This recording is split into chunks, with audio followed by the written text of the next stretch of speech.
yeah folks, I thought I just might show you my pack and everything in it for the AT.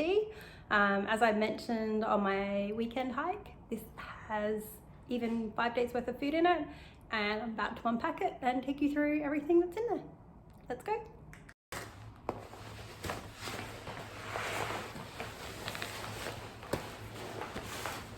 Okay, I'm still being gentle with it. I know I could throw it around. It is not that heavy. I think I said it's 28 pounds, so I don't know what that is in kilos, something like 13, 14 kilos.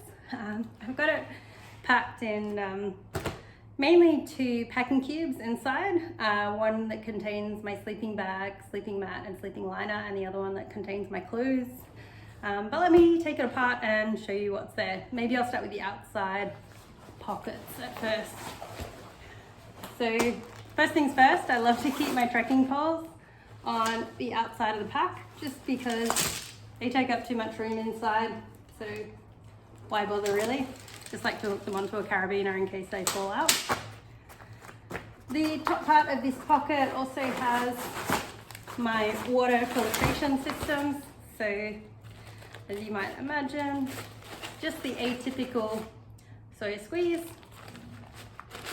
Sunoc bag, and 2 couplings, just in case I lose one, or if I want to be nice and give one to somebody else. I know that you can lose them quite easily, and I don't know how I ended up with 2, but I thought I might as well take it on the trail anyway. Oop. The other side of my pack, I put a make-do water bottle in here. This will be a smart water bottle when I actually take off, but for the moment, so that you can see, it's just a normal Camelback bottle. I've also got Spanky the monkey. Hello, Spanky!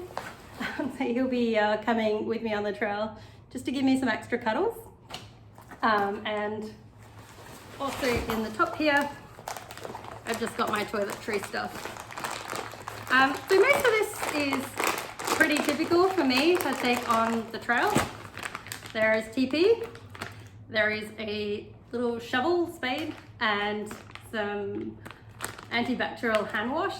I've also kept in here a pee bottle. I know that's like way too much information, but I'm taking a pee bottle on the trail this time when I didn't take it on last time. And that's really as a result of 2 stories. I'm not sure if I should be sharing these with you yet. But one, the scariest one. So I used to have to get up in the middle of the night at least once, if not 2 or 3 times. You drink a lot of fluids on the trail. And this particular time, it was just after we'd gone over Roan Mountain, so before we'd pulled into Station 19. And the campsite that we stayed at there, I got up in the middle of the night and went to de-pant and do the squat in the middle of the night. And just as I did that, I noticed 2 sets of glowing eyes looking at me from about 8 feet away. I could see that they were mountain lions, and let's just say it's surprising that some number 2s didn't come out. I did freak out. Clearly I did not de-pant. My hiking buddy said to pick up a hiking pole and get back in my tent, which I did immediately, although you have no idea how hard it is to open a zipper on a tent when you are absolutely freaking out. Managed to get inside and then spend the rest of the night almost soiling myself. So that's like number 1 reason why I never want to get up in the middle of the night, to relieve myself again. The number 2 reason is, and this must happen to people all the time on the AT, is when you get into camp and you're soaking wet, you sort of, I guess, take off most of your wet clothes before you get into your tent and try to, like, you know, leave them between the fly and the tent or what have you, and you get inside and you dry yourself off and you get all the mud and everything all over your legs. You get cozy and warm, and you finally get in your sleeping bag and get warm, and then you realize, oh my goodness, I need to pee again, but I'm all dry and all my wet clothes are outside. So this happened to me at the top of Tray Mountain. I didn't really know what to do, and then I came up with a genius move, or what I thought was a genius move, and that was literally to just take off all my sleepwear, take off all my clothes, and be butt naked to relieve myself in the middle of the night, which I did do. But sadly for me, there was a night hiker that day, and even though we were down a side trail a fair way, of course he saw or heard moving in the dark and shone his headlight on me, only to see me squatting down, actually by that point stop stream, to relieve myself, which was so embarrassing. I hope I never see that guy again. But needless to say, this is why this is a new edition compared to what I took last time. So way too much information, but it had to be said. In terms of the front of my pack, I've actually only got a couple of things in here, but they include a new pair of camp shoes. So I took the same camp shoes last time in terms of the Zero X trails, and I love them so much, and I've actually done a little bit of hiking in them, so much so that I've worn out the soles. So I thought, okay, if I can find them on sale, I'm gonna get a replacement pair so that I can get some new tread.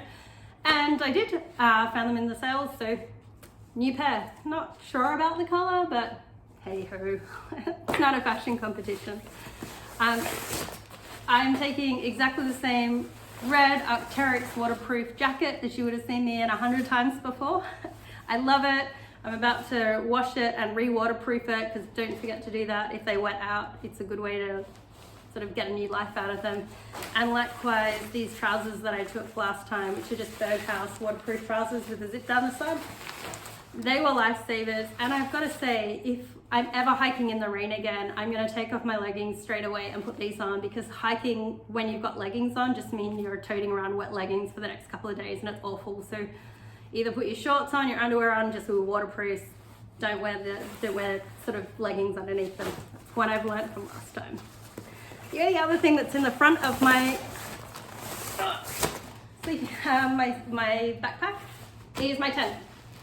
So it's just a Tiger Wool tent. I've changed the container that it's in to one that's slightly lighter, and this includes the footprint for the underneath as well. So it's just a Tiger Wool UL2.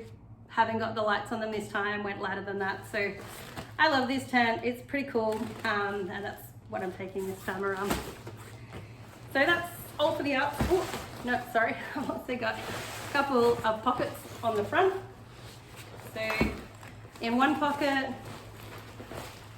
I just have my EpiPen because I'm allergic to bees. So I've got a couple of EpiPens that I'm taking with me just in case of those ground wasps. And also a mobile phone and knife actually. So I don't know whether I'll wear my knife around the neck, but I used to really like having easy access to it in the front of my pocket. And obviously I've just got a water bottle on this side. So into the body of the pack. So in case you didn't notice, this pack, it's a Superior Wilderness design pack. I love it, I love it. So I took a Superior Wilderness design pack out last time. No rub marks, not here, even when I was wearing sort of shirtless stuff. Nothing in my back, it was instant success. And I haven't had that before. Like normally if I'm having a different type of pack, like an Osprey pack or what have you, I'll end up with a little bit of rubbing in my lower back. But this, brilliant, carries brilliant, love it. So the one part that I want to change was I wanted extra pockets on the upper sides. So now I have those. And the other thing I wanted moving, and you can kind of see it up here, is I used to have this pocket on the inside at the back, my lower back, and it actually meant that the pocket was subject to condensation, and that's actually where I kept, you know, my passports and stuff like that. So my passports got a little waterlogged from just condensation rather than water, and so as a result of that, I've asked to put it on top, and just for some extra security. You can sort of see this up here. I have it in a waterproof bag, and I also have some dehydration, all of that sort of, what do you call them? Things that take the moisture out of air packs in them. So this has just got a couple of my cards, some money, my keys, and passports in there. I'm a little bit of a Jason Bourne. I have to carry both my passports. The inside of the pack, as I mentioned, 5 days worth of food. So this is my skip bag. I'm not really much of an artist, but that was the best kangaroo I could possibly come up with. And just on the other side, I've got a lovely number, 86,400, which I might talk about later. I'll go into what's in here in terms of my 5 days worth of food, probably in another video, but just to mention, that's my 5 days worth of food. I have my Totes pot. I've got a Totes 900. The reason I like the 900 is because it fits also the general size fuel canisters in there quite easily without them having to pack them separately, which I really don't like. In here, I've also got a lighter, just a regular Bic lighter. I've got some fire starters, which I found really useful last time. So I didn't take them, but somebody else did. These are like a special cotton wool one that you break in half and they last for like 5 minutes.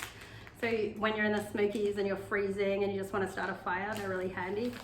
I've got a pocket rocket, MSR pocket rocket, and then of course a bandana to clean my pots. So these are the things that are in my camp pot. I should mention that I do also have a long handled choke spork. Yes, I'm a sporky person. And I keep that actually in my food bag as well. So I also keep like hand warmers and stuff in there.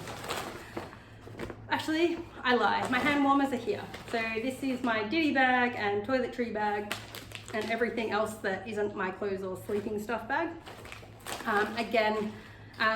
what? There's a couple of lessons in here. I didn't like going without deodorant, so I have a small thing of deodorant. I've got obviously spare EpiPen in here, hand warmers, the vitamin I, some baby powder. Things that I'm not taking from here that I did take previously. So I used to have about 2 bags this size last time. I'm not taking any bandages or tape sort of bandager type stuff. A friend pointed out to me, if you really need like to cast yourself or to wrap yourself, you can always like tear a piece of t-shirt if it's that bad. If it's not that bad, you'll probably make it to the next trail town. I also packed like Ben's insect repellent last time, but of course when you start hiking and it's so cold, there's no need for it because 1, you're covered, and 2, you just don't, like, there's no insects about when it's that cold. So I'm saying I will pick up those things, but I'll pick up those things along the way. I'm not going to take them day 1. So likewise, I'm not going to take a cap day 1. Well, 2 reasons for that. 1, I didn't want a cap when I was out there. I wanted my beanie, which I'm taking day 1.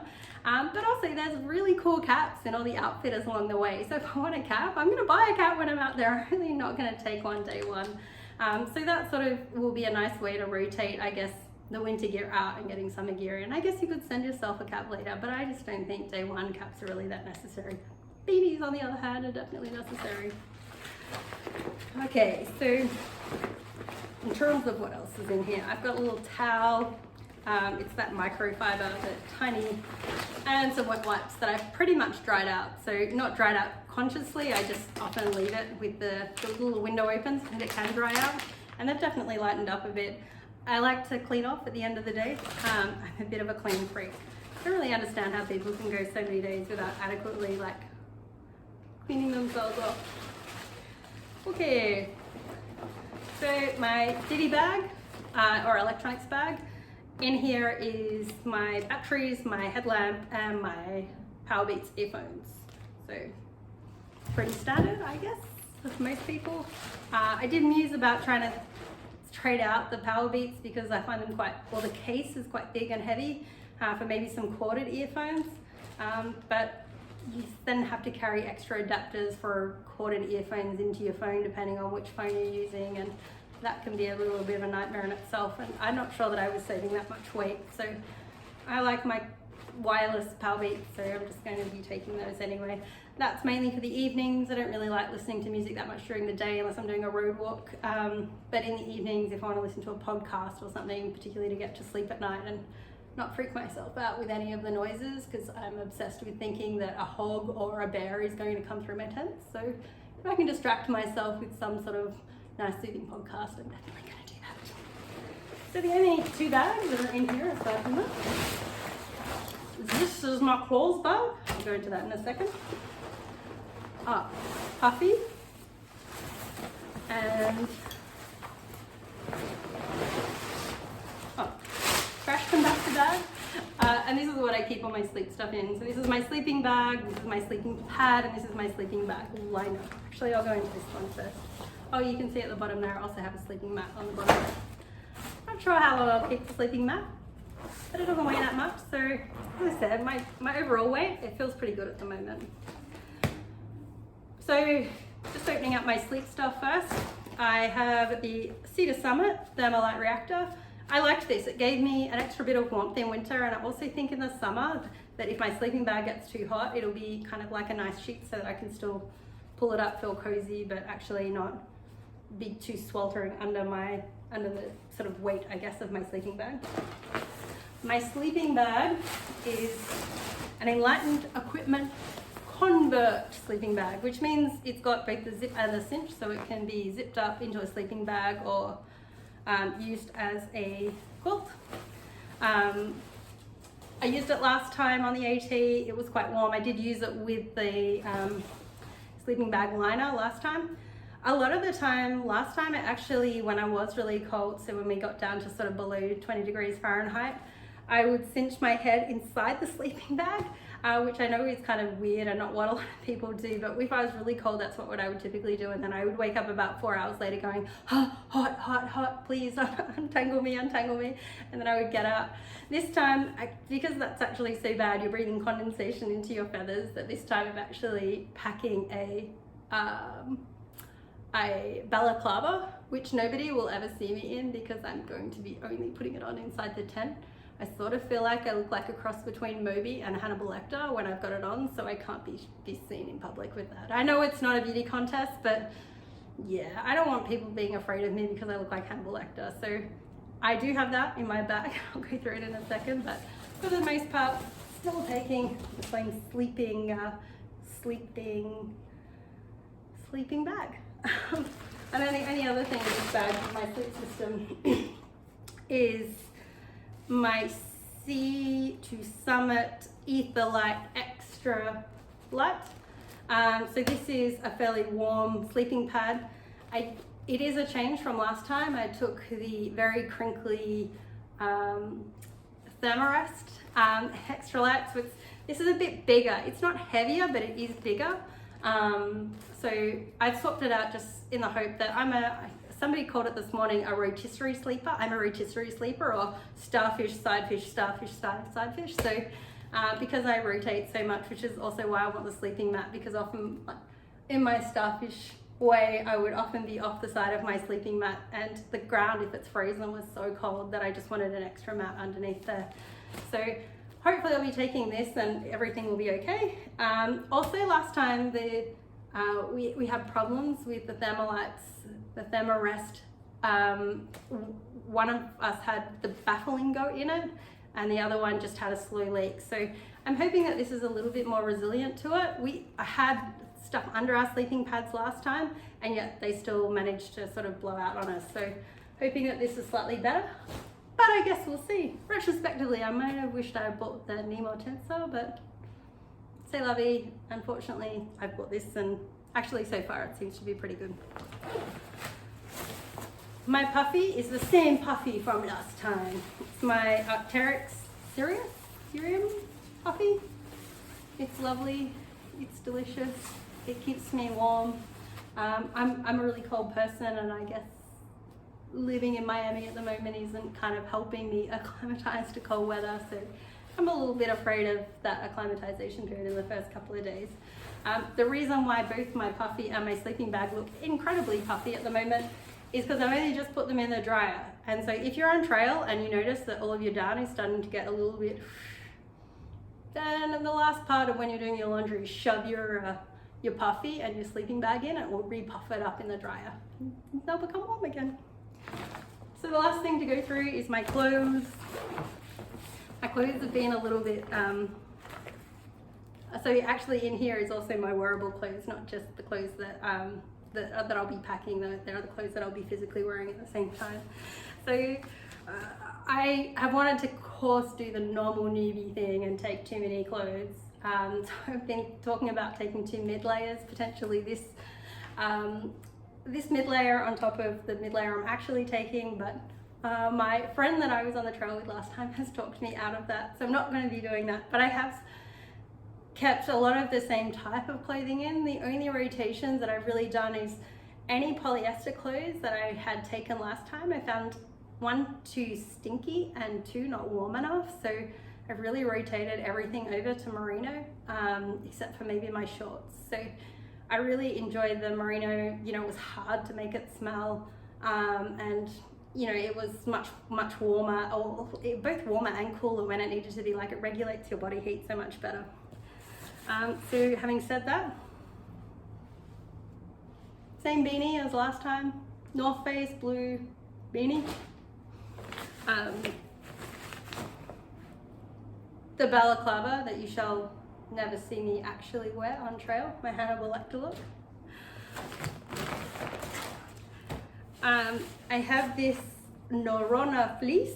So I had an Arcterex fleece last time, but I really like Noronna as well. My Arcterex fleece just got worn to death. So I still have it. It's tempting to take it back out, but it's definitely seen better days. It's probably been worn so that it's almost threadbare at this point. So this is a very similar fleece. It's a little fluffier. It's got that sort of melanzano grid-like fabric to it.